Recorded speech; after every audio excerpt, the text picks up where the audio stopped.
All right, it is 9:29 in the a.m. in Las Vegas, Nevada on a fabulous Wednesday. Not as bad as Thursday, where everyone's zombified. Tuesday, hope in their eyes. Wednesday, okay, let's see what we're going to do. All systems go. That is the name of the speech. We're going to talk about systems. I am going to give you 90 minutes of oratory magic that is going to let you go back to your pizzeria or restaurant and destroy the things that were causing you pain, causing you mental anguish. I'm going to give you 15 years of stuff I wish I could have told myself in 90 minutes.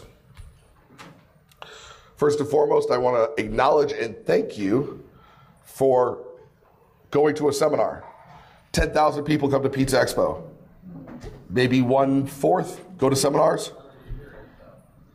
What does that say? It says that 75% of the demo thinks that they already have the answers. You have the advantage over them now. You admitted, I don't know everything, therefore you could grow to learn more than you already did. The second you say, I have that figured out, you're dead in the water, in my opinion. So here's my guarantee. Today, 9:31, 89 minutes from now, after the oratory magic concludes, you will leave and you will be better than you were when you walked in. That's my guarantee. Now, you theoretically could be better just because you learned what not to do. That's a theoretical, but I guarantee you'll learn something that you will take back home with you. Still, when I go to Expo, I will have experiences at restaurants that are not good. And those restaurants teach me what not to do. Fredo, can you do me a favor? I think I'm doubling up. Mic on mic action. Mic on mic on mic action. Wordplay. All right. I just need to turn this off. Maybe I got to find the off button, but...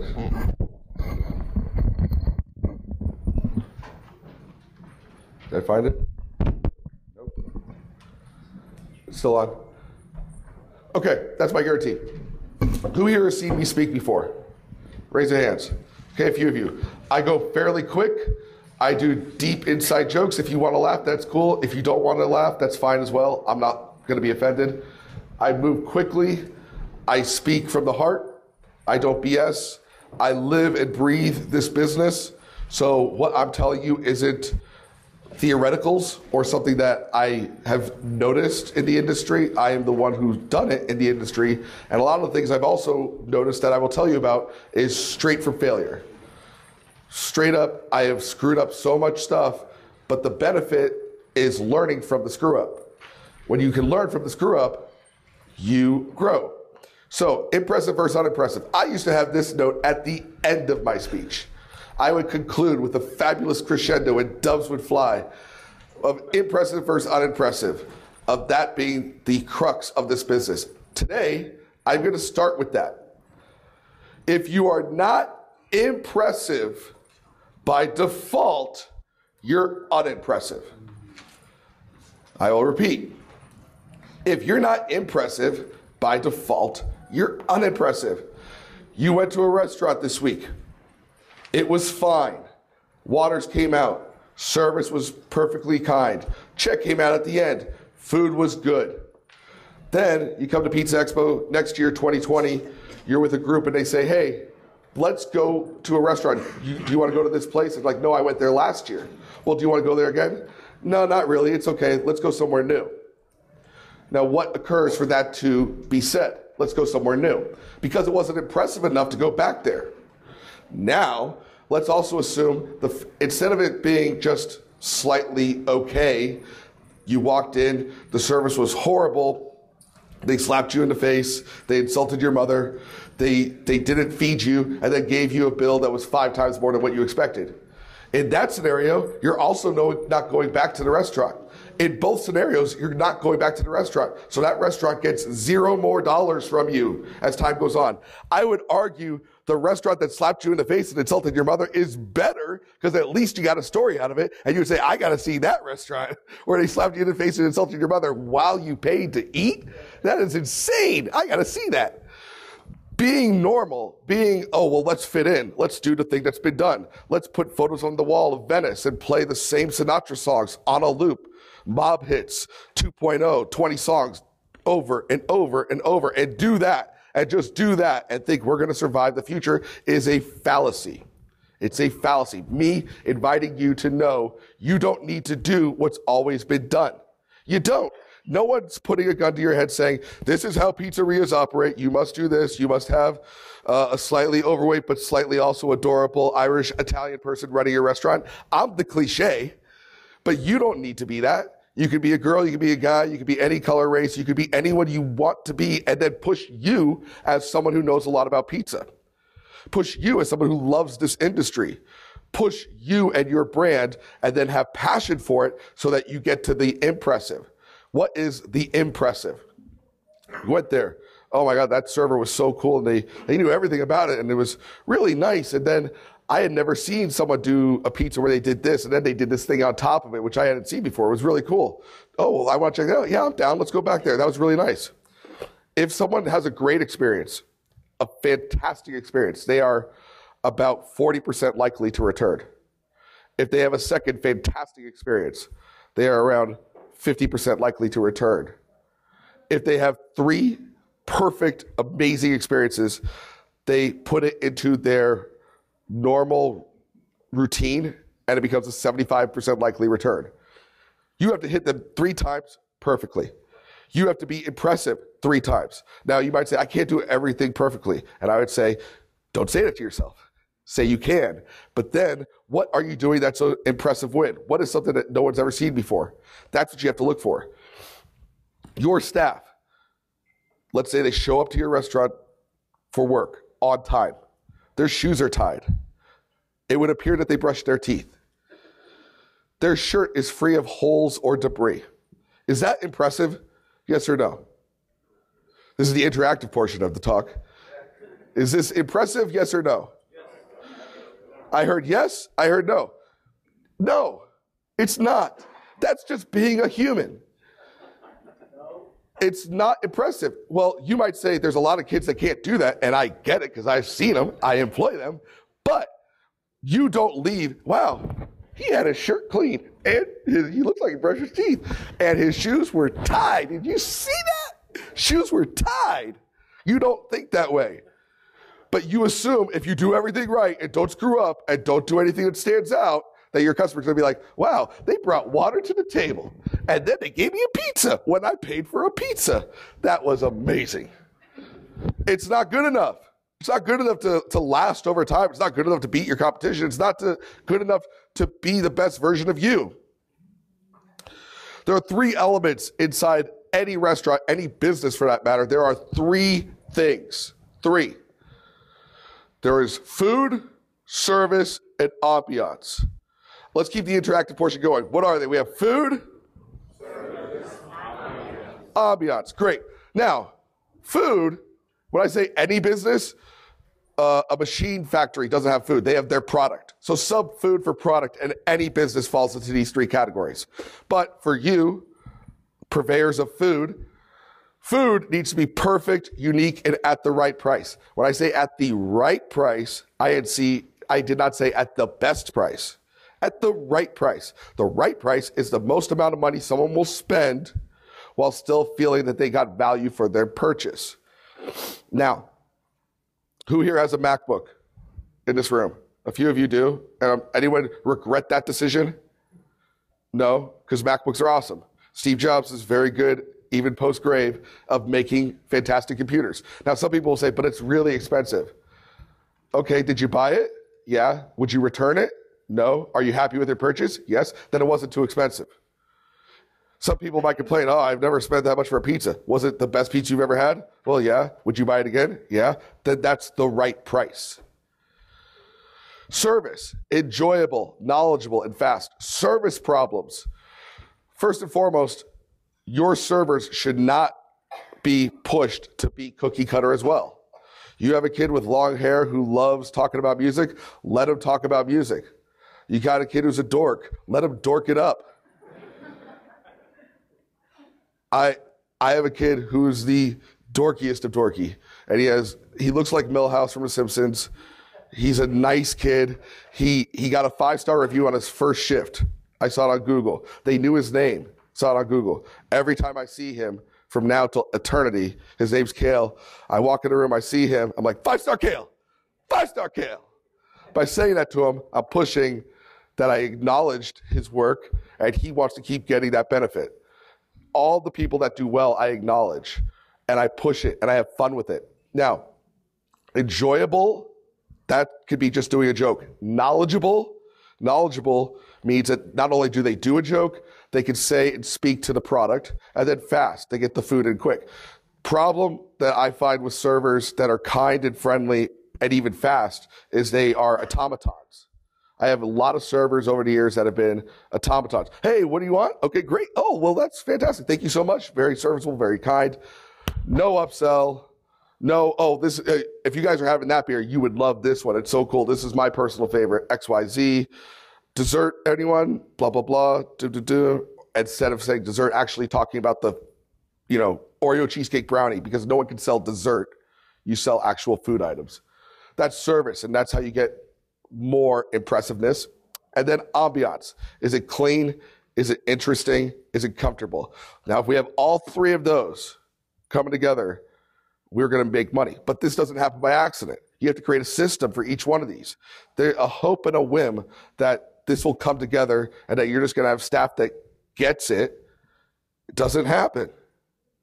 Nothing happens by accident. You want it to look like it just happened, but it doesn't happen by accident. So as you analyze and self-analyze the things that are going right and wrong in your store, you need to ask the question, is my goal to fix the problem or to try to fix the problem? No one intends for bad things to happen, but is your goal for them to not happen? I am going to give a little bit of a chide that I've noticed this week that I will stand behind to the vendors at Expo. There are vendors that hustle and they came here to meet you and to get you their product, and God bless them. There's also a lot of big booths where you see the most gorgeous booth in the world, and when you walk into it, a bunch of presidents who run the company, and they don't talk to you. Their goal was to get the nicest booth at Expo. Their goal wasn't to close you or to get more business, and that's a fallacy. So your goal is my goal. Well, I'm going to go see a bunch of seminars, and that's going to fix it. It's not. I'm not fixing your problems. Am I going to go to a few seminars, self-analyze, see what I need to do differently, and then put it to paper and come up with an action plan for each one? At that point, dreams become goals, and goals can be fixed. More importantly, is my intention to succeed? Do I like accomplishing what I set my mind to? Another big one, hosts. A host sets a table, and then the table never gets addressed by a server. Then you'll hear the server say the most classic restaurant phrase in the history of time, I didn't mean for that to happen. If you meant for that to happen, you would be a horrible person.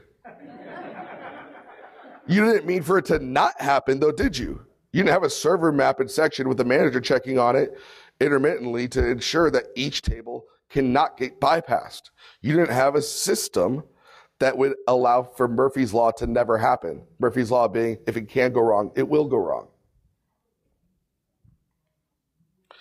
So a little bit about me. If you've seen me speak before, you read my articles in Pizza Today, I am a kid who grew up in Northern California and also New York and New Jersey. I come from a Marine Corps family. I opened Andolini's with my brother in 2004 in Tulsa, Oklahoma. I grew that store after 6 years of pain and suffering to a second store in 2011. That store became a juggernaut. I opened 3 more stores over the course of the next 4 years. So I have 5 brick and mortars. I've added 2 gelaterias to that, a food truck.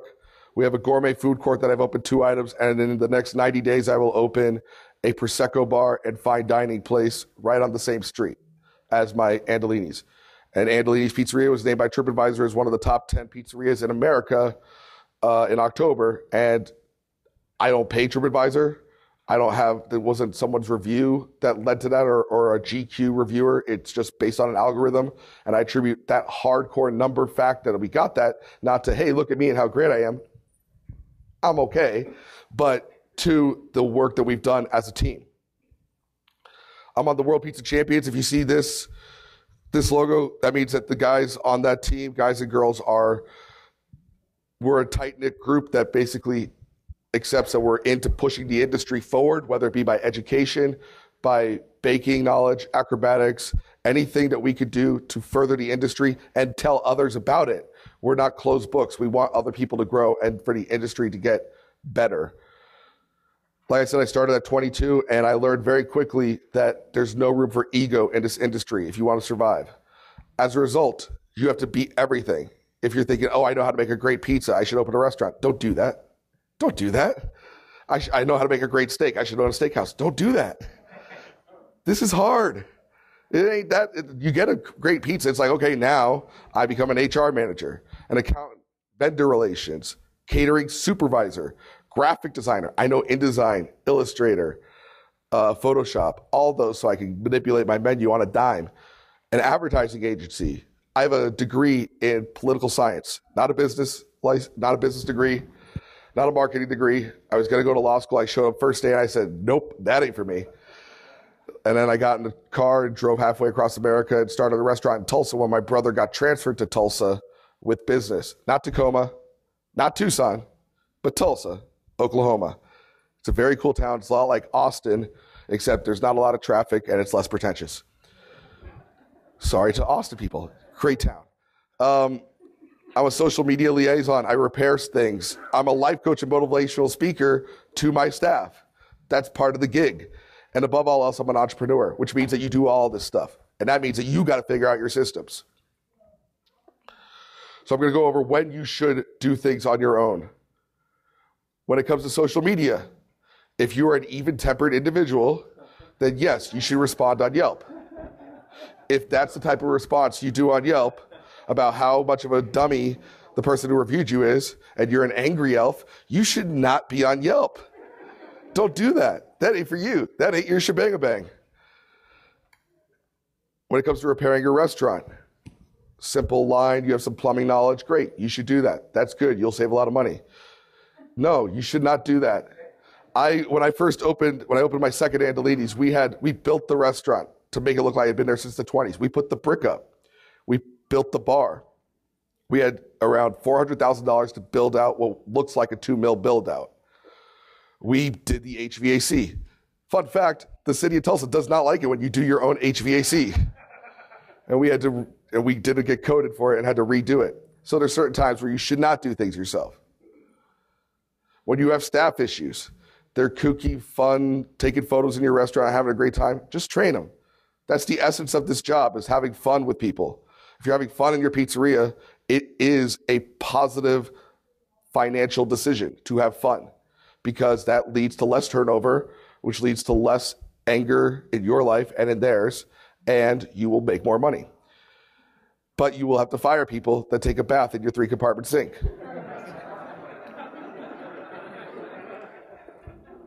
That happened to a pizzeria nationally.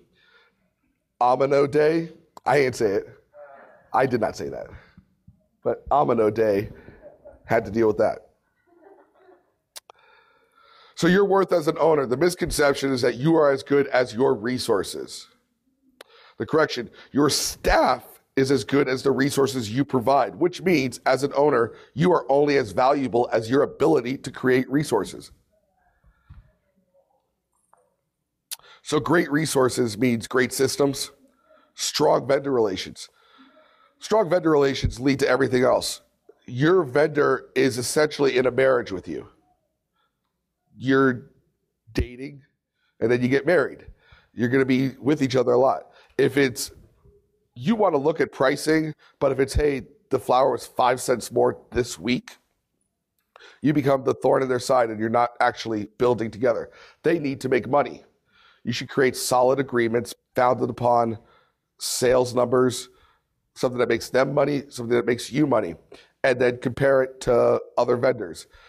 But if you're here and your vendor is here, you should probably go out to dinner with them. I went to a fabulous dinner last night with the president of Roma of Springfield, and he paid, which is very nice. But in addition to that, We talked about the year. We talked about our goals. And we further both of our businesses. If you have an antagonistic relationship with your vendor, you will have them going against you. They will not have your back. They will have theirs. I ask everyone in my business and who works with my business that they work for Andolini's. I work for Andolini's, not Mike Bausch. I work for Andolini's. I expect them to work for Andolini's because when Andolini's is successful, all of us are. Staff members, if they go into business for themselves, hey, I was told I get to leave at 4. Okay, do you have something going on? I was told I get to leave at 4, so I'm leaving. Well, then that's your right. And that's someone I'm not going to promote because they want to work explicitly only for what was asked of them and nothing more. Not that I want to pay them past 4 o'clock, but if they're like, that's your problem. That's not someone I want on my team. So great systems, vendor relations, capable staff, high morale from your leadership, fully operational facilities because of you. Your systems can't be created if you don't fix things because you're a cheapskate. I'm not saying every single thing that goes wrong, fix over the top. You need to hold your staff accountable with budgeting. But if you just let your POS break and you don't want to pay the service agreement, you're not in business. This is just a hobby for you. That's like fixing the gutters. Like, I'll get to it. There ain't no I'll get to it when it comes to this business. Above all else, a highly functional organization powered by your people. Your people. Owners working in store. Now, to a lot of you that have one store, or you're debating, okay, I want to create a system, but I don't want to work in the restaurant. I agree with you. You shouldn't be an hourly employee. You should have a fine, perfect mix of blue-collar world and white-collar world as an owner in a business. The blue-collar world, you should walk in, see what's going on, be willing to go and do some dish. Hey, that looks a little bit dirty. When we get done with the rush, let's all get together and scrub the ground out. Show that you are not above anything. And if you believe you are, this ain't for you. You need to lead by example. But if they're like, hey, could you work on Friday night for me and do this and this and this, then you become an employee. And if that's the world you're currently living, you need to get out of it.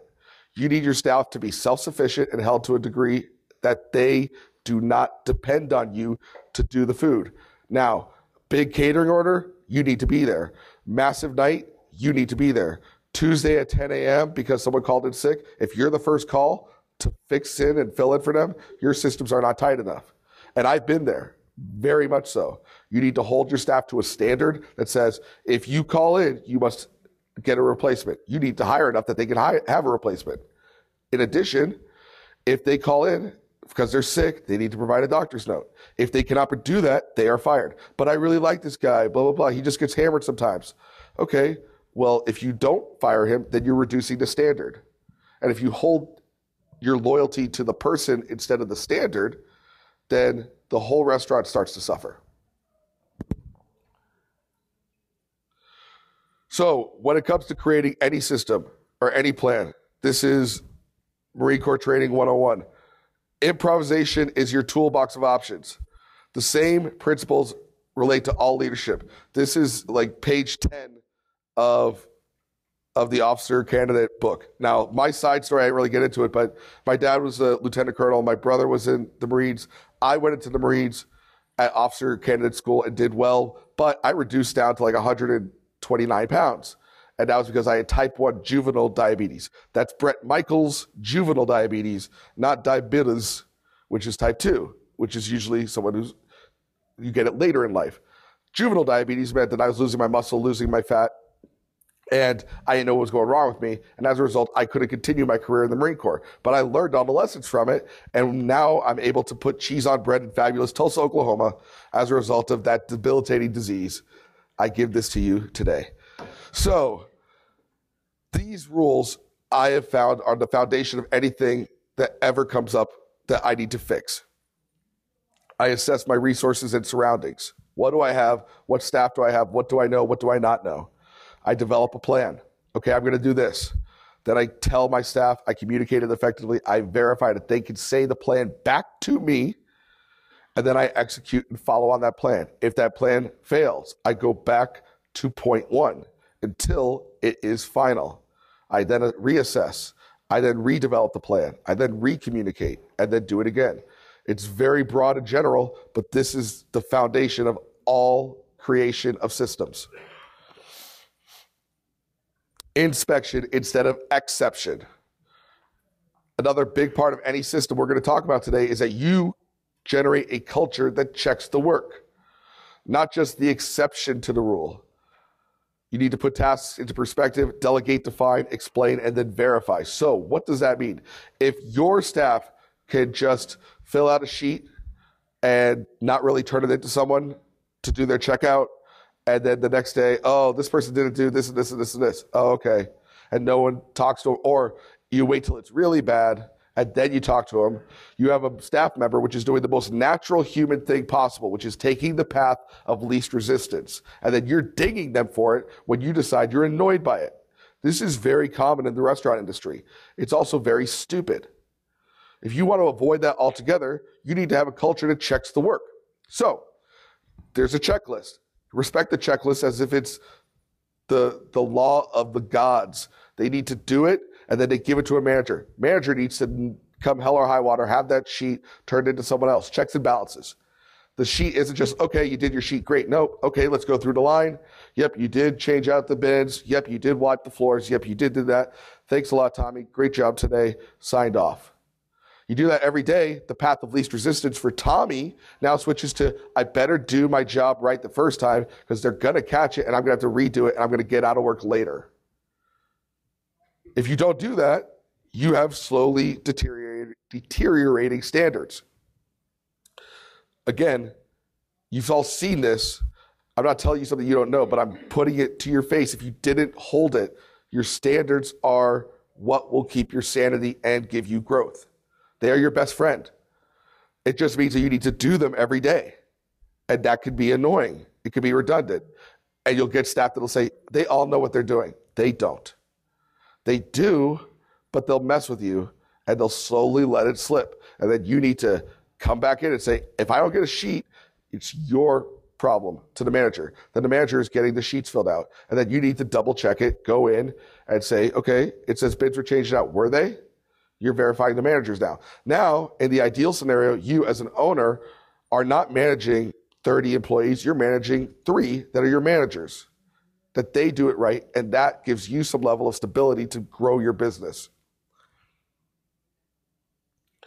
Do it yourself, or we could do that. I believe, when I hear, oh, it's a very DIY system, I don't like that phrase. I get it. It's a good phrase. I believe in we could do that. If we can do that is how I've gotten a lot of things accomplished. If it can be done, I can learn it. Just like InDesign, Photoshop. Who are these geniuses? They took an hour class. Okay, I can do that. If it's not for me to learn, can my team learn it? If I'm just not going to be the one who's going to be that good at it, if you're the angry elf that gets too pissed off and shouldn't write on Yelp, then who can you train to do that? And then how do you hold that person accountable? Is your Yelp score, TripAdvisor, Google stores improving from when they took over? You could say, that ain't for me, but it's for you, and I'm going to hold you accountable to our star rating. If it ain't for you. If it is for you, great. It's great when owners respond instead of managers. It's not horribly bad if it's just a manager, but it's great when an owner says, hey, I saw that, own up, and then fixes it. Give me the ingredients in the recipe and I can cook it. Same for, I said, graphic design, basic oven repair, and simple things in your restaurant. These things are doable. You can do them. Now, if you're saying, I don't really think that's for me because I'm not Domino's. I'm not Papa John's. I don't have a ton of money. I don't have a ton of resources. That is another fallacy we're learning today. Those resources that they have hold them back. You don't have anything in your way. I had a manager who came to me from On the Border, a Mexican chain that used to be a division of Brinker, which owns Chili's and a few others. We had a refrigerator go down, and he was one of my managers. And he said, hey, what do I do? I said, get it fixed. And here's a list of numbers that you could call for the guys that I respect in our town that will fix a reefer unit. He said, but what forms do I need to fill out? I said, well, just get it fixed, man. What are you talking about? It's like, well, usually I had to send a form. The form went to corporate. Corporate verified it, sent it back, and then we would have a few. I'm like, you went multiple days with a reefer unit down at your last restaurant that was a nationally, publicly traded company? He's like, yeah. Well, yeah, we don't do that. That's their disadvantage. That's your advantage. On that one small example of fixing a reefer unit, there is a lot of stuff that falls into that. Malcolm Gladwell wrote a book about David versus Goliath. Goliaths have hubris. Hubris equals ego. Ego equals weakness. When you believe you're the best, you're dead in the water because you're not. I am not the best pizza maker in the world. 100%. I am not. By saying that, it makes me want to get better at making pizza. So we are all Davids in this room going against the Goliath system.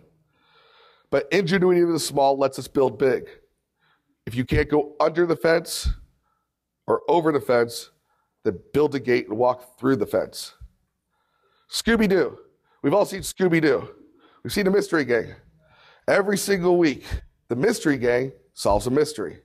It takes up their whole week. They might enjoy it. Maybe they don't. It takes up their whole week. And what happens at the end of every episode? The Mystery Gang finds out that someone owning possibly a carnival or maybe a rundown mall wearing a mask has decided to pretend to be a ghost and run roughshod on the community. It would make sense to me that if I'm dedicated to thwarting these pseudo-criminals, I might just want to hang around a mask shop. Hang around the mask shop. Don't wait till they pretend to be ghosts. It seems like masks wearing bad guys is kind of your thing. Maybe just go to the source, Scooby-Doo. Maybe just go to the source. I'm saying to you, you don't need to do it the same way it's always been done because it's always been done. There's a parable, not my story, but it's a story I tell every member of my staff. There's a family at Christmas dinner. They have a ham. The ham has 4 quarters of the ham cut off of it. Kid says to mom, Mom, why do we cut the 4 quarters of the ham off of it every time at Christmas dinner? Well, because that's how you make ham, honey. But why? Well, let's ask Grandma. Grandma, why does the ham always have 4 quarters cut off it? Because that's how you make ham. It's just you cut it off, and that's how that works. But why?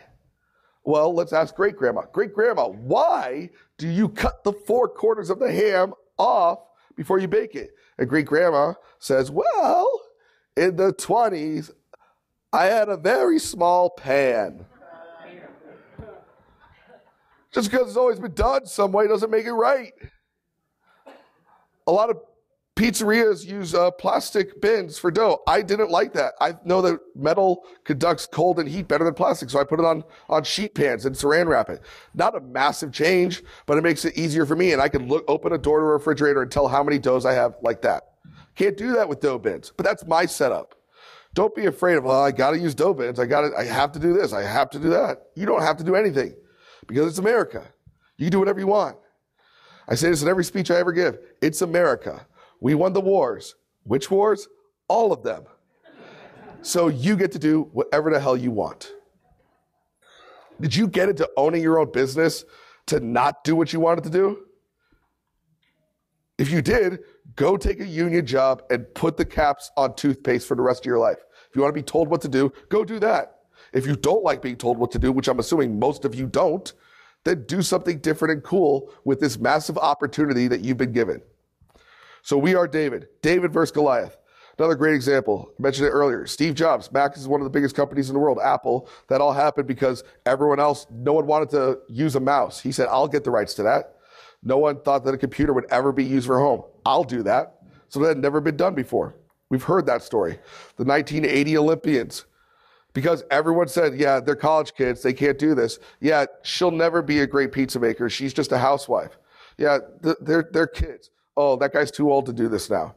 That's everyone second guessing or basically giving you an advantage that you get to exploit. The Moneyball, the A's, the mid-2000 Oakland Athletics, they did not have the best players, and then they just gamed the system to use pure numbers to decide what decisions they were going to make. Never had been done in sports. De La Salle football. I went to a school called De La Salle in California. De La Salle is a very unique experience, and I'm not the San Dimas high school football rules type guy, but at De La Salle, the school I went to, they had the longest winning streak in the history of sports for football. 430 games, they didn't lose once. And the reason for it wasn't because of anything special. It's just running game. Let's just learn how to run faster. Running.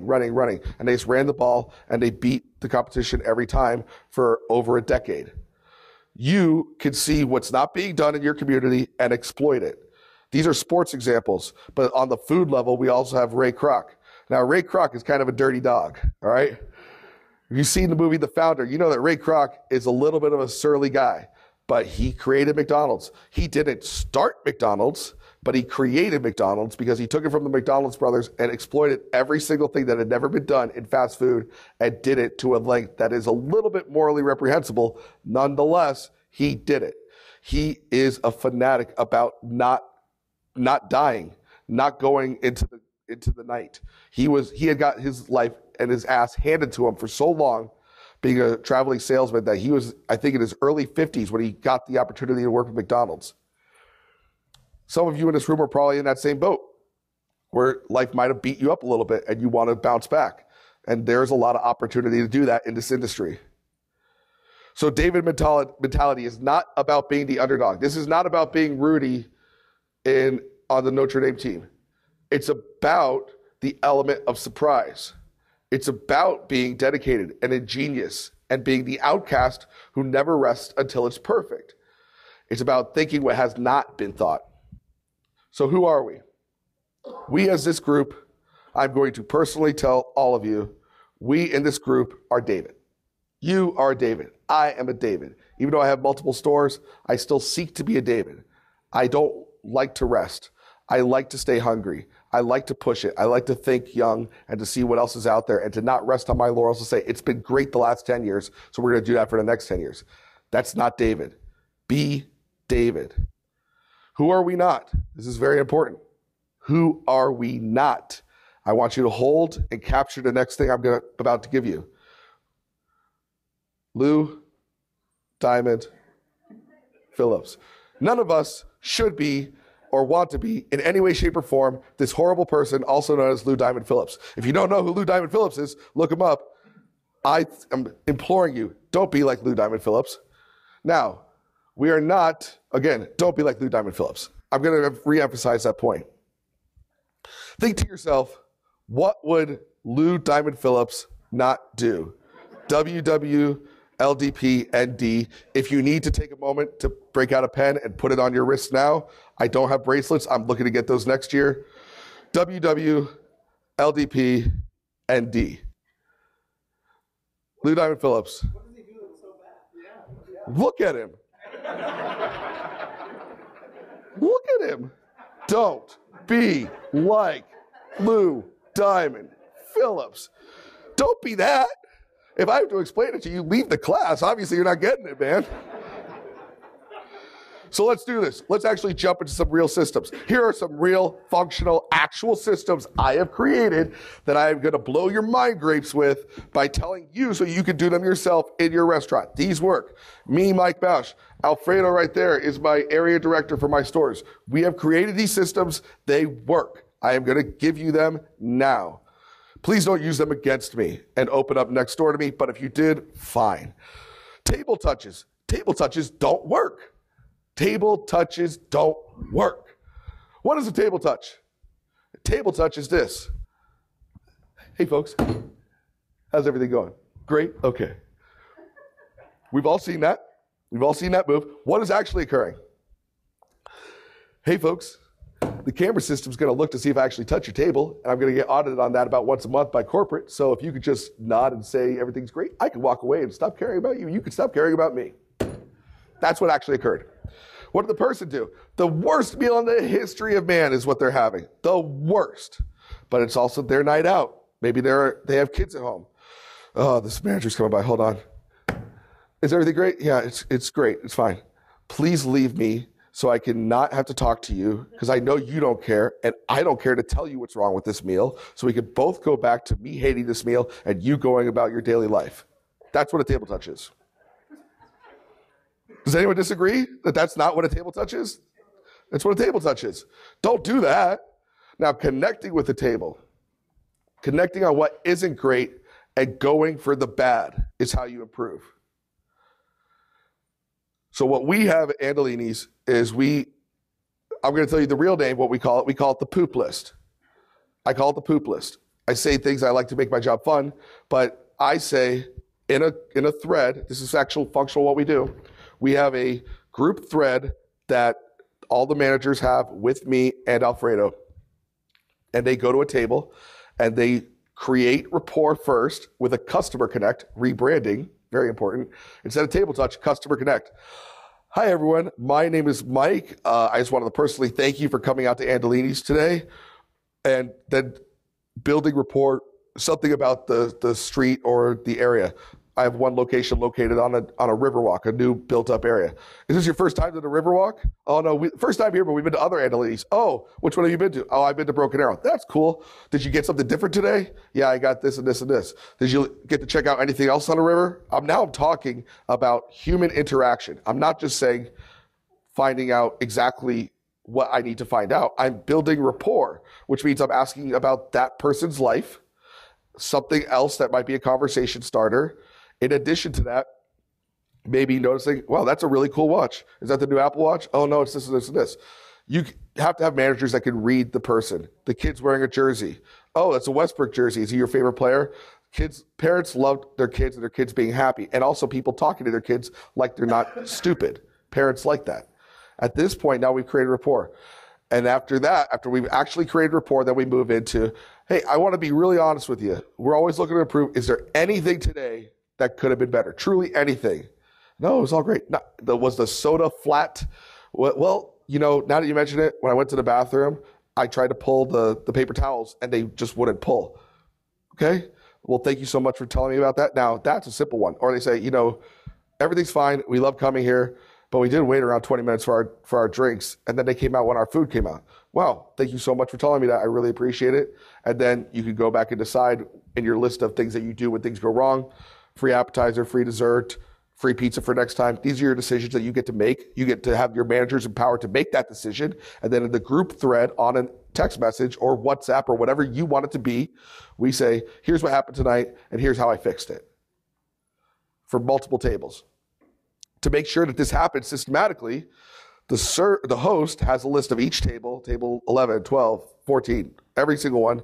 Someone got sat, and then they get sat, they put an X next to it, and then they get a check mark next to it once the manager is gone, verified, and then they have to have their list of tables at the end of the night, all with X's and check marks. Very systematic, very functional. No one told us how to do that. We just decided, how do you engage people as people? How do you get someone who's sitting there like, oh, the manager's coming over, okay. And then, yeah, okay, if maybe if I answer this one question, he'll leave. Maybe the second, oh, but no, you talked about my watch. I love talking about my watch. Yeah, it's this. Oh, yeah, I want to get one too. Oh, yeah, it's really cool. You should do that. And then the manager asks, oh, what was your name? Oh, I'm Teresa. This is Charlie. Teresa and Charlie, again, I'm Mike. So nice to meet you. Please, you know what? Let me give you this to come back next time. Now I'm getting them to the second time that they come back, which will hopefully turn into a third time. And now I'm part of their routine. And this is how you build money. This is how you build systems. With a 3-minute interaction, I now generated a return experience. With a 3-minute interaction, if they were going to say something like my wife and I do when we go to a restaurant, we destroy a restaurant when we're sitting down. It is a sport to us. And if you're in this industry, I bet it's a sport for you too. Oh, look at this. I got this. I don't know. But this. I don't know. And then we go into the car and we crap on them. Now, if they stop it and get all that out of me and fix it, like, yeah, it is, but he came back. It was so cool. He came, he fixed it, and then it was so nice to meet that guy because he did this and this and this. Now I like them. Now we build return sales, right? That makes money. This is not easy. This is not going to happen overnight. The only way you're going to get this, especially with a lot of your managers that are introverts, is to role play. You are going to need to sit down and role play it the same way I just did. You're going to need to take an hour of your life to make thousands more dollars for your store. It is going to be awkward. It is going to be uncomfortable. You are going to be pushed out of your comfort zone, and so will your staff. Is that okay with you? Would you like to do that for thousands more dollars a year and month? If you answer yes to that, then do it. If you're like, but that's not for me, then I can't help you. So we said text groups, secret shoppers. If at any point I'm second guessing that the customer connects are getting done, I'll have the restaurant secret shopped either by a professional group or by friends that I know that I'll be, hey, I meet someone at a party. You seem really cool. They love Andolini's. Tell you what, I want you to go into the restaurant, email me when you're done, and then I call back to the store and say, hey, table 71, comp that table, and then I get all the information and I meet with the staff and talk with them about it later. System. That which is measured is that which gets done. Another big systematic thing in the modern world is Google. Now, whether or not you trust Google, maybe you shouldn't. I don't mind if they see how many my customer connects. I don't mind if they see a few notes on my drive. This isn't anything that's significantly sensitive material. So if that's your hang up, I'd say get over it. Email. Email on Google lets me have @andopizza.com as a Google. Means that I could give someone an iPhone and they could just have their own email pretty simply. These used to be completely free. Now they cost anywhere from around $5 to $10 a user per month. Not an insane amount of cash for the amount of stuff that you get. If I was to say you got Excel for a year and Word is like $100. Well, this is that, but it's email, Drive, which is a cloud-based hard drive, Sheets, which is essentially Excel, Docs, which is essentially Word, Forms, which is another new one that they have where you can have, let's say, a PTO request done in a form that's then submitted to you. And I'm not being paid by Google to do this. I use it. That's why I'm telling you about it. So Drive. What I used to have when I used things that were like other cloud-based solutions is they would all share a password.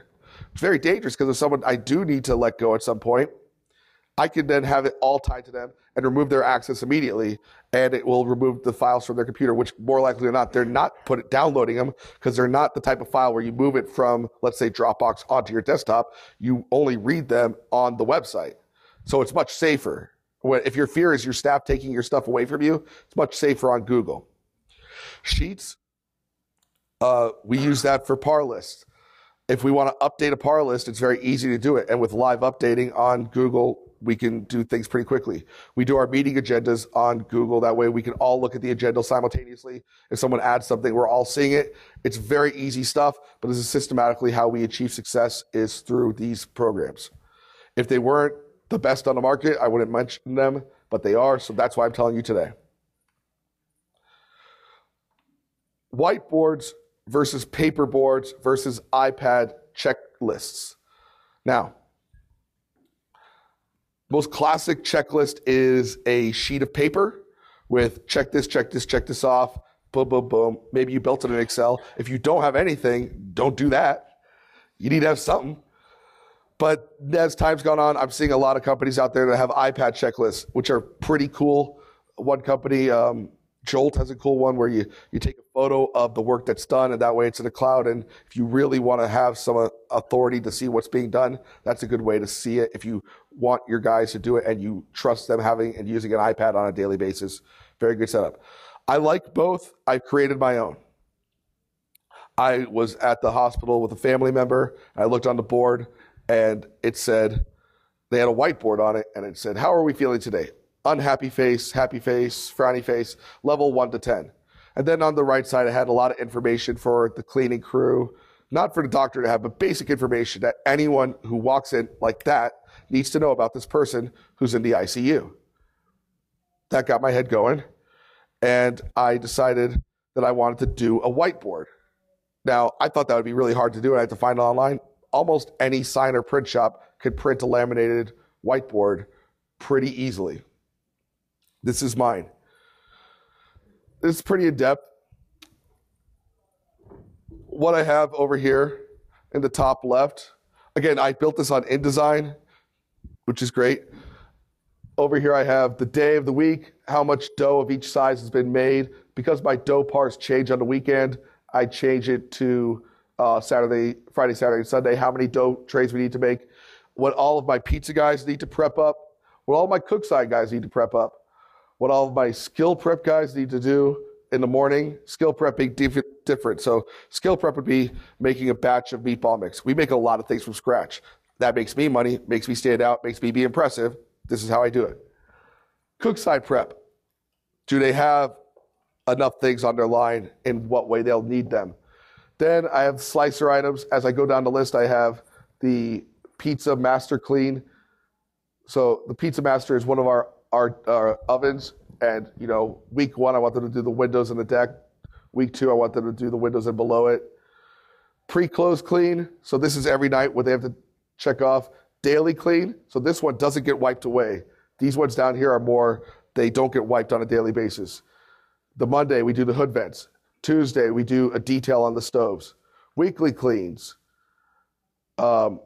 Week 1 of the month, convection oven detail. Walk-in detail. When I say we clean the walk-in all the time, I'm saying everything gets pulled out. Everything gets cleaned. Everything gets scrubbed as a detail once a month. Then I have monthly cleans. January, all the vents. February.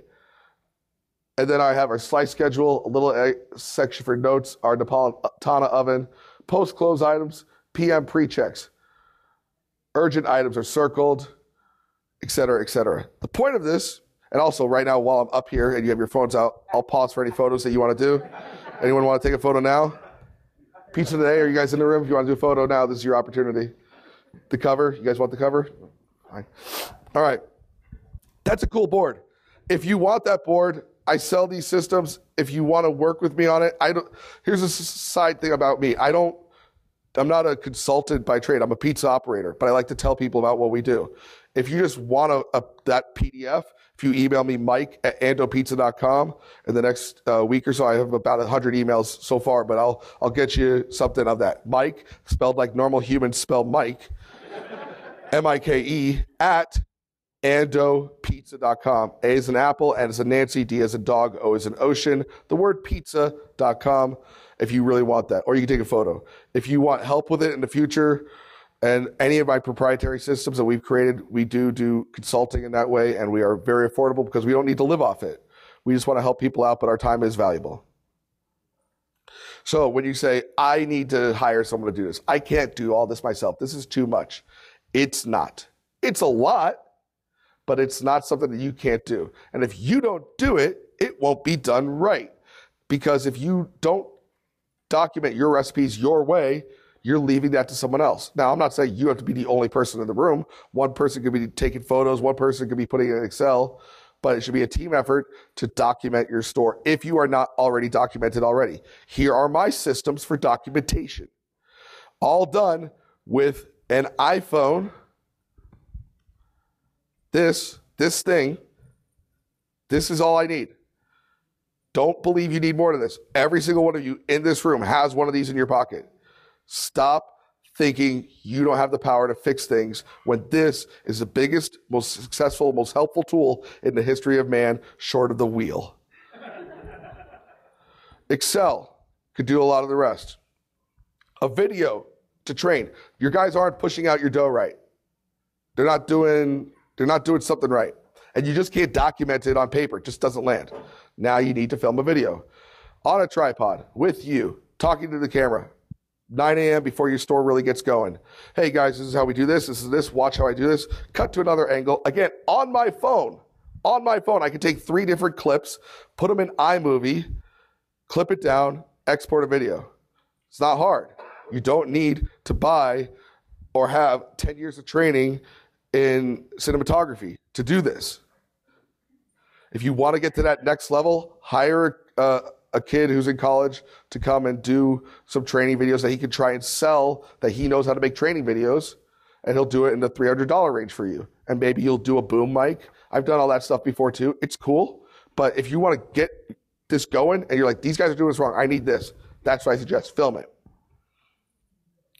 Then you could put it on Drive, if you have it, or some other cloud-based thing and say, I need you managers to show the staff that they saw it. Now, if you don't trust your managers to show it, that's a problem. But I want to see a photo of you showing it to your staff. Or we're all going to watch it together, and I'm going to go store to store and watch this video with all of your staff.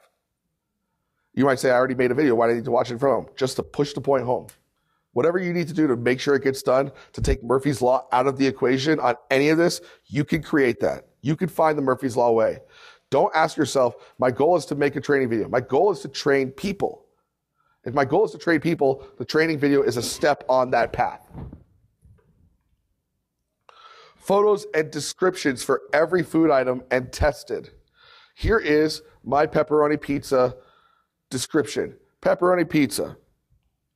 3-inch pepperoni pizza. I used to say, hey, put 50 pepperonis on a 20-inch. Staff couldn't remember that. I used to think that having detailed explanations like this were, it's almost like talking down to my staff or giving them a crutch. That was a lie. That's not what I was doing. This was the smart move. I also noticed that if I said put 50 pepperonis on a pizza, that they might do them all in a different way, where they might leave a center blank or they might overlap. So I got to the point where you could see, I learned it was 55 pepperonis when I actually did the photo, and it was, the first circle was 22 pepperonis on the 20-inch. The second circle is 16. The third is 11. And then the fourth was 5 with 1 in the center. And then I did a note at the bottom explaining how much coverage I want on pepperoni. That is in-depth as hell. That is in-depth. But it got the job done, and now I don't have variance. Here's an article I wrote for Pizza Today. I did a thing that you could do with your staff to demonstrate this point. If you take a piece of paper, if you had a piece of paper in front of you, great. But let's say you take this piece of paper and I say to you, fold it. And I say, fold it again. Fold it a third time and then rip it. If everyone in this group did that and lifted it up, you would all have a different piece of paper. But I gave you all the same instructions. Fold it once, fold it twice, fold it a third time, then rip it. Well, what happened is some of you would fold it like this, some would fold it like this, some would fold it like this, and then each next fold would be different, and then you would rip it at a different corner. And you would have a bunch of different looking snowflakes in the room of what this paper looks like, and not a uniformity of everyone having the same exact piece of paper. What does that tell us? That tells us that you can have it in your mind perfect. Perfect in your mind. But you have to give specificity to get rid of ambiguity. Ambiguity is not your friend. Specificity is. Another thing I saw on a video online, I'm going to play a song right now in my head. It's a very easy song that all of you know the words to. You've all sang it at some point in your life. I am going to play that song in my head. And I'm going to ask, if you know this song, that you raise your hand.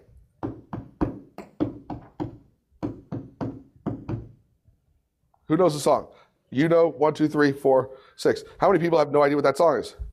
Quite a few. The song was Jingle Bells. It played in my head perfectly. Perfectly. I could hear the crescendo of Jingle Bells in my head. And you are guessing as to what that is. Some of you, because you're more attuned to music, immediately know, especially because it's very unique at the end. But only a few of you. Now, am I, as an owner of a pizzeria, to assume the 5 of you that got that are the only people I should trust with information? That's a normal thought. You're like, they get it. They get me. That's who I'm going to promote. Totally discounting anything else they have wrong in their life. They get me. I don't have to re-explain things. Those are the only people I'm going to work with. Now I just segmented my workforce down by, the few hundred people in this room down to 5? Makes my life pretty hard, right? So explain things with specificity. Instead of just one thing, investing an hour into this sheet, I never have to worry about it again. Next sheet, our chicken Alfredo entree. It shows exactly, you can see instead of having sizes here, it has small and large, only 2 sizes. I have a break chicken raw, Evo, then it's baked in the oven. Butter, everything that goes into it, photos of each part on the way. Even my sweet tea. I do not like someone screwing something up once a month. How do you screw up sweet tea is the question we asked. Someone found a way. So let's do it. Bag of tea. 2 cups of sugar. Oh, 2 cups. Oh, I thought it was 1. No, it's 2. If you have screw-ups, get rid of them. Fix it. Then, because if they say, oh, I thought it was 1. Well, why would you think it was 1 cup of sugar? Because that's how it's trained. By who? I don't know. That's a lie. They either know or they weren't trained that way, and they're coming up with an excuse. You can't counterbalance that and call them a liar. You can only say, what you should have done was gone to the book. You have no excuse for not having gone to the book. A daiquiri. The glassware is described. What's the build? It's built in a shaker tin. Step 1, the rum, then 1.5 lime juice, then 1 of simple. Shake and strain, lime wedge. Here's what it should look like when it's done. No ambiguity there. It's a simple daiquiri drink, but I don't have one bartender who goes, oh, well, I like to put salt on the rim. Oh, but I like to do this. I like to do this. I like to do this is the bane of my existence. You get to do what I tell you to do. Now, quick caveat to that. If they have let's say salt on the rim is better. Let's say there's a bunch of people who think salt on the rim is awesome. Okay, great. Hey, all my bartenders, what do you think? Yeah, we should do salt on the rim. Okay, reformat the sheet. I'm not above that. All I ask of my staff is if you have an idea of what can make something better, you share it with me. We workshop it, and then we don't do it for just your store, but for the whole company. So we have uniformity. If you think that you created the most perfect thing ever of how to do X, Y, or Z, and you don't share that, now we're not in a good spot. You need to share that, and I will make sure your vision becomes reality. I'm not perfect. I didn't create the best possible thing in every sense of the word for all my items. I need help. I'm willing to let people help me, but I'm also not willing to have the experience at one store be different than the next store, or else I don't count as a business. I have a bunch of islands, and I'm not a company.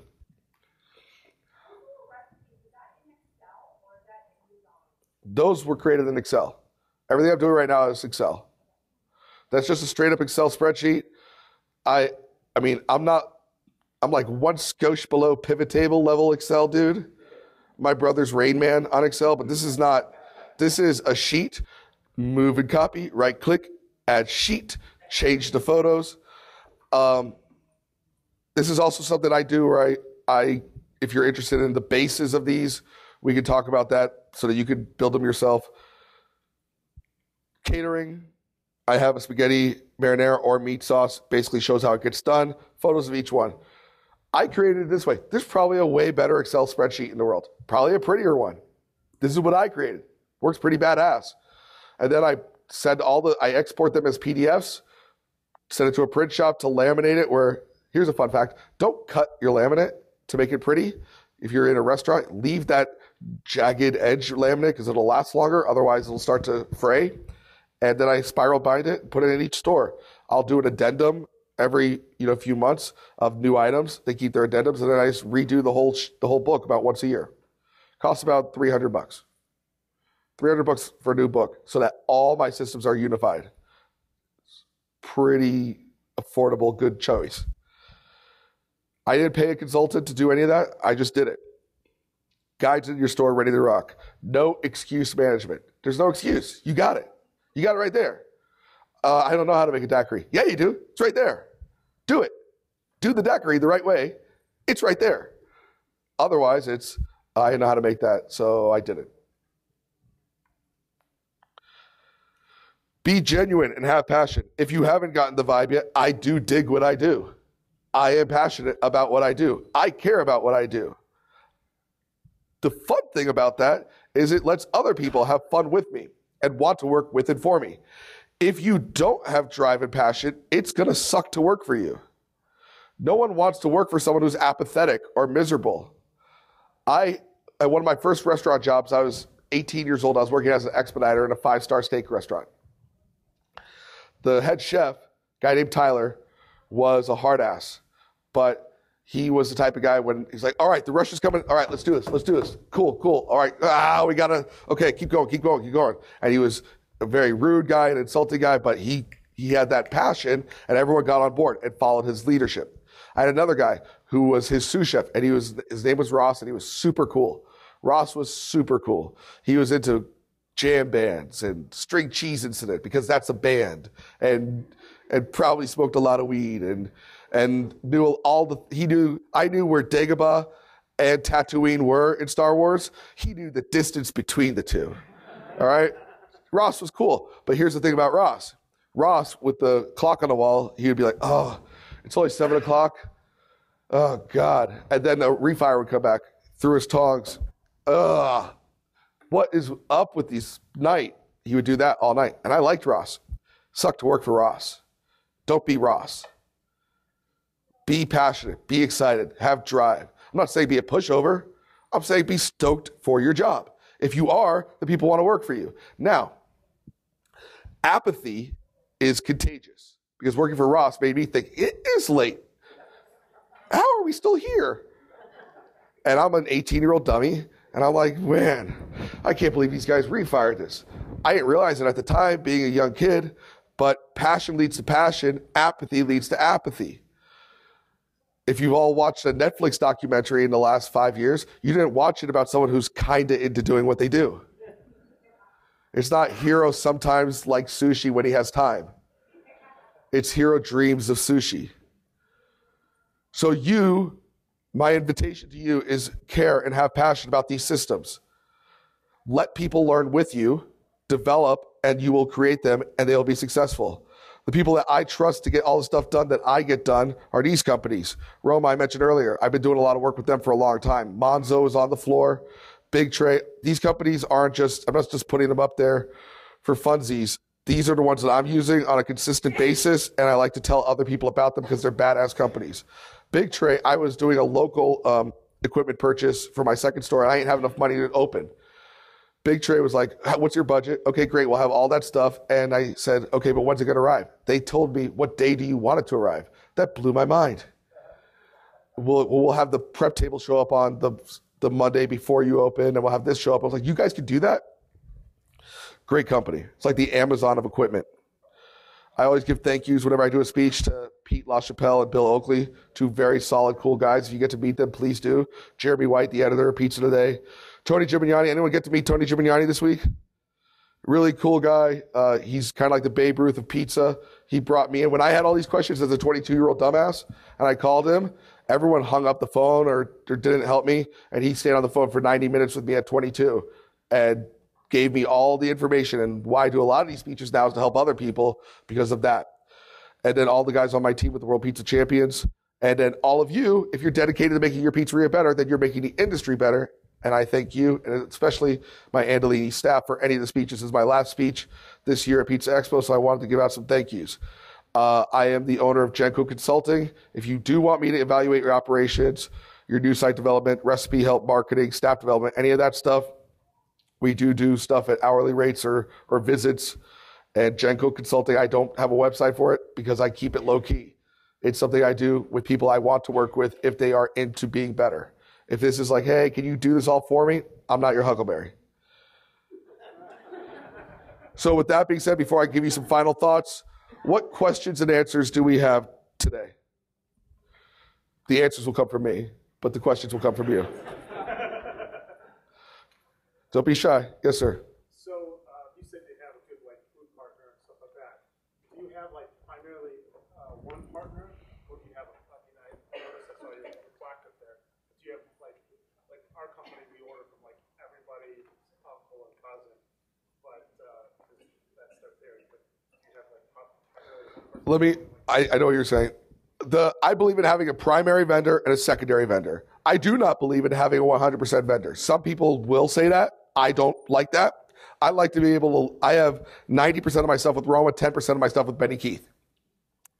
Benny Keith has a lot of different products. If I'm at all wondering what's going on, I mean, the Roma purchasers aren't perfect people. If I see hey, your cleaning solution is $25 more per gallon than Benny Keith's, what's going on there? It gives me an opportunity to then, and again, I am very fair. They're $25 more. What are you going to do about that? Because otherwise, I'm going to have to change my purchase. I give them the in and knowledge about it. I'm very open book. I don't ever take business away from them. I let them lose business they've already lost openly. Same thing for firing staff. I have never, ever, ever fired anyone in the history of the last 15 years I've ran this business. I've let people who have already quit via their actions be promoted to customer status.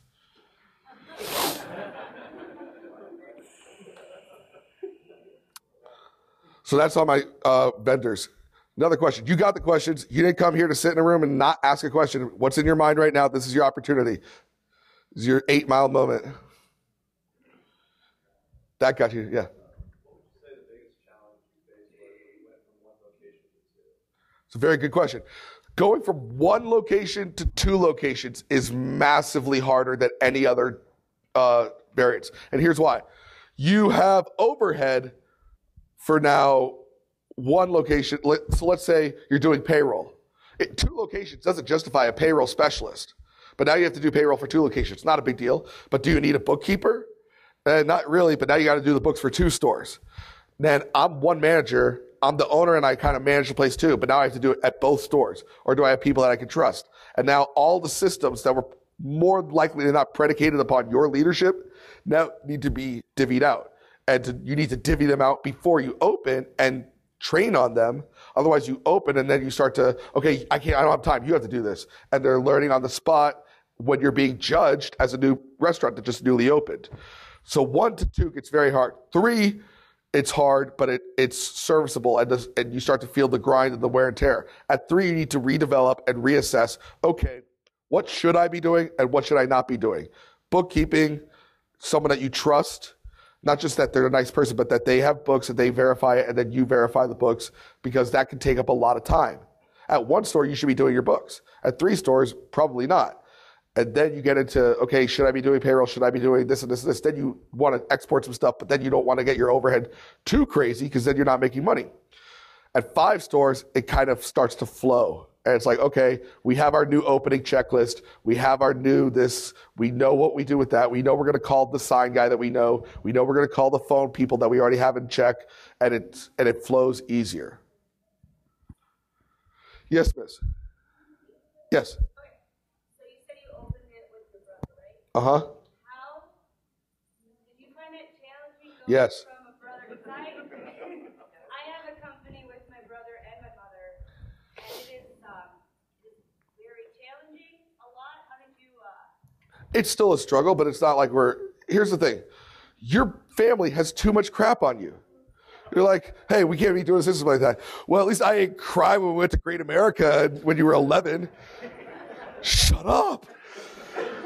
There's too much crap on each other. So there's a few tips. First off, both people need to be, my brother's 15 years older than me, significantly older than me. Way older and less attractive than me is my older brother.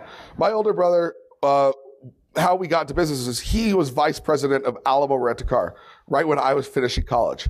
He said, I don't want to do this the rest of my life. I don't like being in this corporate world.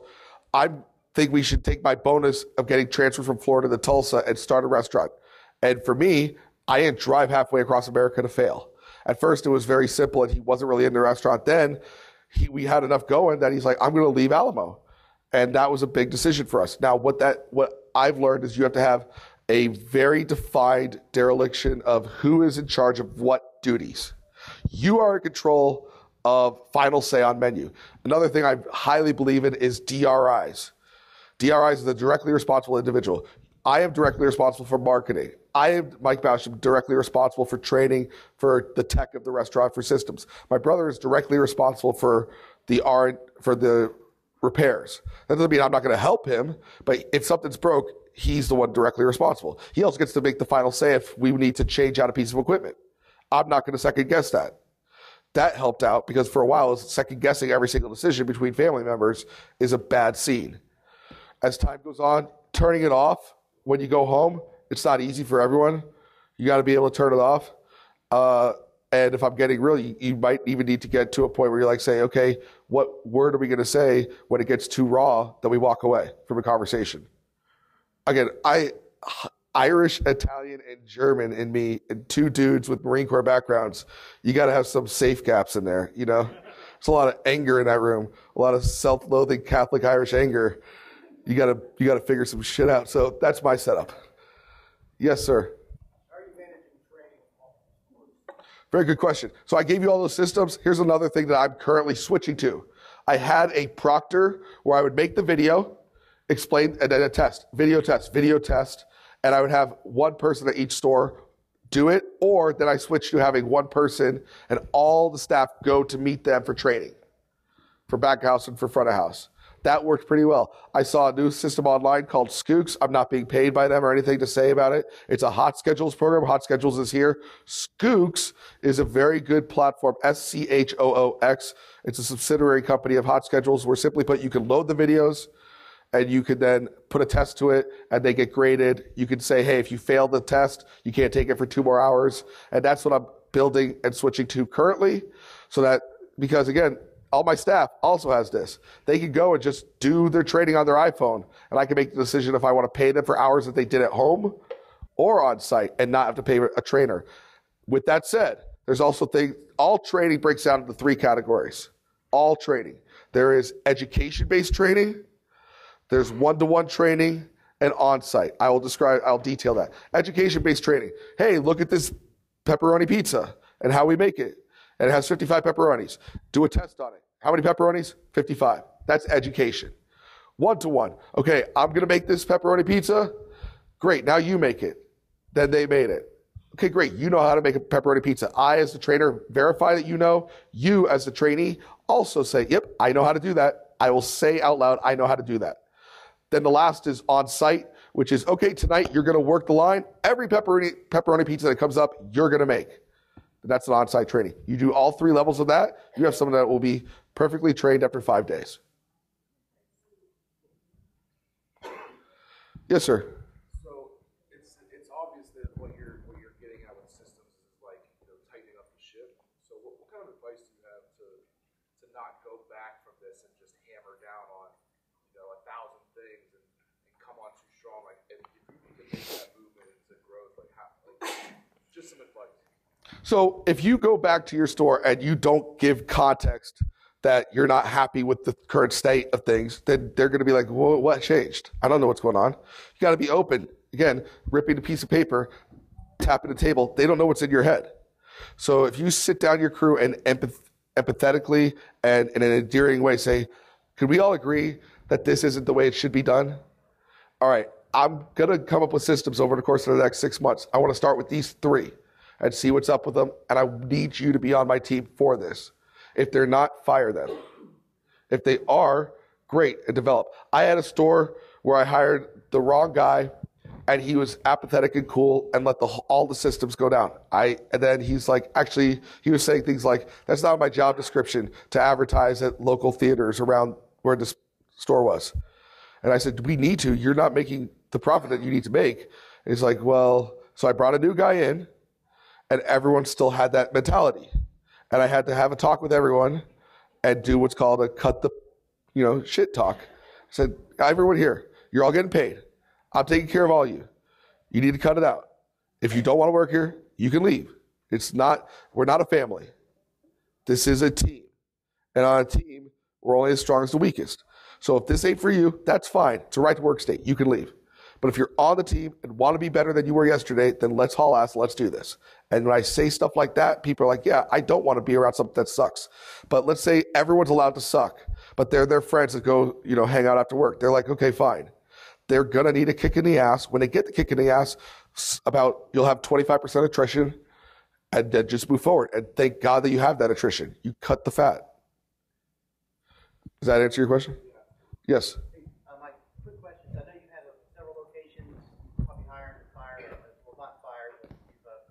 Yeah. Customers. So when you think about hiring a manager, what are some of the key characteristics or traits managers are distilled down to say a few top characteristics, and conversely, what are some of the red flags for you? Like, hey, if I see this, they gotta go. Very good question. I'm in development too, and I've learned a few different things. One, my culture is hard to grasp day one. I've tried to hire GMs, straight up GMs that come from, I GM'd this, $1 million business for 4 years, and guys that worked at Applebee's, guys that worked at On the Border. What I learned is it's hard to be captain of the team on your first day of freshman year. They need to learn, hey, this is what we're about, and we're proud. We're a proud team. We haul ass, and we're stoked about it. That's hard to get to someone the first day. So now we pretty much only hire for a GM from within. Now, a manager, someone has some culinary chops or whatever, okay, put them in working under someone for a kitchen manager or a front of house manager position, And do they come from a culture that matches mine in my town? Mostly the independents. Also, when it comes to servers, my best servers, ironically enough, come from P.F. Chang's. There's a P.F. Chang's down the street from us. P.F. Chang's just drills systems into their head, and then they lose their soul. And then I take them back. Because I'm a very, very, we're in a mix in this industry. The corporate places are the soulless, machines. But then there's a lot of the restaurants that have no systems are pirate ships. They're all tatted out, drunk, and somehow they get to where they need to go. But hey, man, whatever. I need to take the pirate ship to be highly functional with these systems, but not losing my soul, and marry the two. So when it comes to a manager, a red flag. If they say that, oh, you needed me to do that, that's a red flag. If they can't respond to an email, but they're not, and they're decently tech savvy, like someone that's, I have people that are tech savvy, people that aren't. But if they're never responding to an email, they're just not checked in, or they're not commenting during our meetings. We have a weekly meeting. We have a weekly meeting at 8:30, and then they go to their stores and have a meeting with their staff at 2:30, talking about what we talked about in our group meeting. If I go to attend one of those meetings and I don't see them talking about it, then they're not a good leader. A lot of people are great employees that have been employees and managers their whole life, but they're not leaders. Leader has to have vision, has to have a plan. So I also need to see, is this person just a good manager, but not a leader? And you see that when they have ideas, when they're bouncing back. If I'm the only one hitting the tennis ball and they're just, then no, that's my red flag. Yes, miss. A stupidly short amount of time that I would not suggest anyone do. We got our LLC on November 15th. We got our equipment on December 11th, and we were open on January 8th. And I had never opened a restaurant before. I'm 22. I've worked a steakhouse. And yeah, you can do that. And we'll have the servers do the dishes. And we'll, do we need a computer? Maybe not. It'll be fine. And we'll have 6 stores open by summer. That's a real stupid conversation that we had in the car drive that morning. So don't do that. What should it take? It should take a good amount of R&D, but then there's other guys. I met guys who have come to Pizza Expo 6 years in a row. They're like, I think this is the year I open my pizzeria. What? No, you do it. Go and do it. You get the funding. If you think it's going to cost $150,000, it's going to cost $300,000. If you think you're going to need 10 members of staff, you're going to need 30, because 20 are going to quit, or 10 are going to quit. Everything you need, double it. Can you afford that? Let's say your relationships are at a 10 or a 9. Are you ready for them to go to a 4.5? If you are, and 3 at 3 is divorce, but I can handle 4.5. That's the question to have. Yes. Do your managers' workstations also, or at what level are they at in the store? You talk about GM managers. The manager's workstation.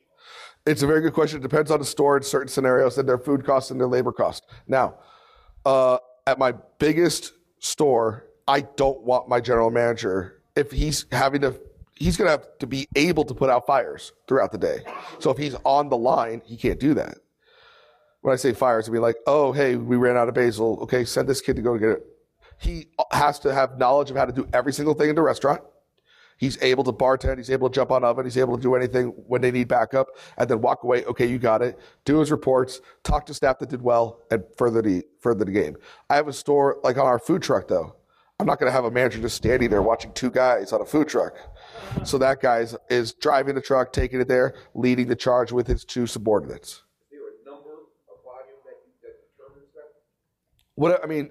You said at the biggest store, your GM doesn't do that. What about at one of the other stores? I would say it's not so much volume, it's multiple stations. If you have a single station, then they should be in that single station.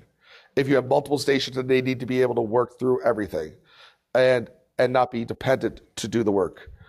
In addition, it has to make sense on paper. Is it under 30%? I'm not aggressive.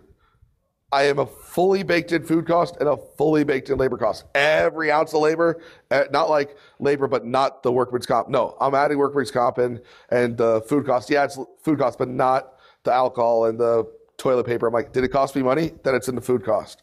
So I have 30 and 30. Then the other 30% is up to utilities and marketing and all that. And I'm seeking to have a 10% profit. Where Yes. does that manager fall in those costs? Food, labor. Included with the labor. Yes. You don't have a separate category for manager. In labor, I have a separate broken out line item as it itemizes up, but it rolls together. So if they want to have a bunch of salary managers, they better work their asses off, because or if they're like, yeah, but I'm going to put it to all my hourlies to do my job, and I've had that where salary managers, you have 3 salary managers in the location, and they want to have all the hourly people do their jobs for them because they're over delegating. Yes, sir. I was going to say, what incentives you give your managers to meet expectations? Very good question. I will detail my 2 incentive-based programs. One is IRPT for servers, and then it works almost identically for managers. Incremental revenue per transaction for servers means that if on average a server sells $10 to a table every single time, then if this one server sells $12 to a table, they get 10% of that $2 overage back to them once a month. That's the setup. So that would mean that they would get 20 cents on average per table back to them. And with the amount of yield it does, that would be that. Now to managers, same thing. I said before, I want 30, 30, and 30, 10% profit. That's what I'm asking for. If they get me to 12% profit at that store, then they get 10% of the 2% that we went over to the GM for them to delegate out who gets what. Now, if they want to be an ass, they can keep it all, but my guys know better. And let's say it's a $3,000 overage and the 10%, then they're giving maybe themselves $1,000 and then splitting up the 2 with whoever they thought killed it. And is this done on a monthly basis? Yes, monthly basis. I do incentive-based programs on a monthly basis, but a monthly basis being done in a 13-month setup.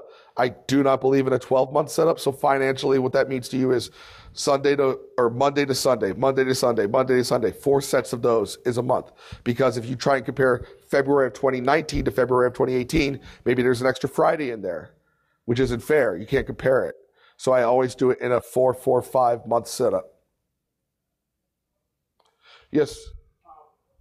We have this debate in the House, but so you give your servers like a override or commission, not commission, but well, what about the other support staff, like their kitchen staff and those things?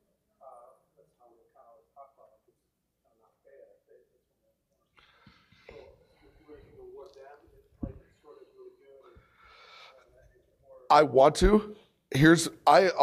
I'll get real for a moment. I almost lost my whole business over labor law by doing this over an expediter. This is crazy. The DOL, forget about whatever your political affiliation was. Under the Obama industry, they were very aggressive on labor law, and rightfully so, but it got lost in translation to the DOL.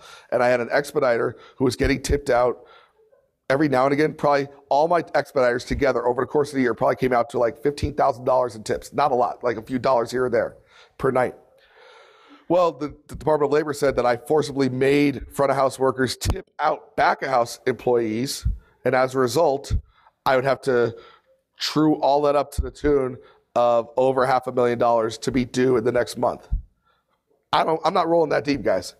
All right. So, and then one day it just went, they saw, the new administration came in, and the DOL, being the highly classy people they are, sent a letter to all my staff saying, we have decided not to sue Andolini's, but if you would like to, go for it.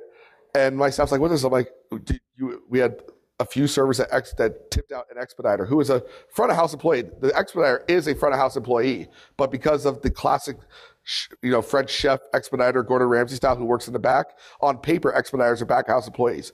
What I'm getting to here is that back of house employees and tipping or forcing a tip in any way, shape, or form as a bonus or doing shares, or like, hey, you guys are going to do a profit share. And unless it's you giving straight cash or giving a raise, it's highly dangerous. Now, if you just want to say you're killing it, I'm going to give you more money, that's really the best thing you can do. It's hard. And then really, I noticed my back house guys are more, you got to tap into people's motivations. Back house guys are more motivated by the night. If it's not one refire tonight, I'm buying you all a beer, I get a lot further with that. I'm sorry. And It just works. There's things, certain, like high school kids' motivation is that they're accepted and it's a safe work environment. College kids want to know that they're going to get money fast. Everyone has direct motivators, and you got to tap into which one they are. So with that being said, some final thoughts. It is now 10:59 in the a.m. on this fabulous Wednesday in Las Vegas, Nevada, on Paradise Avenue? Paradise Boulevard? 3000 Paradise Boulevard. Thank you for coming. I hope I did not suck, and I want to help you in the future. If you do need help, again, it's mike@andopizza.com. If you see me on the floor, say hi. I am not different out in public where I'm like, don't talk to me. You saw me when I was pretty, and now I'm back to my regular self. That's not me. So, again, thank you so much. See you later.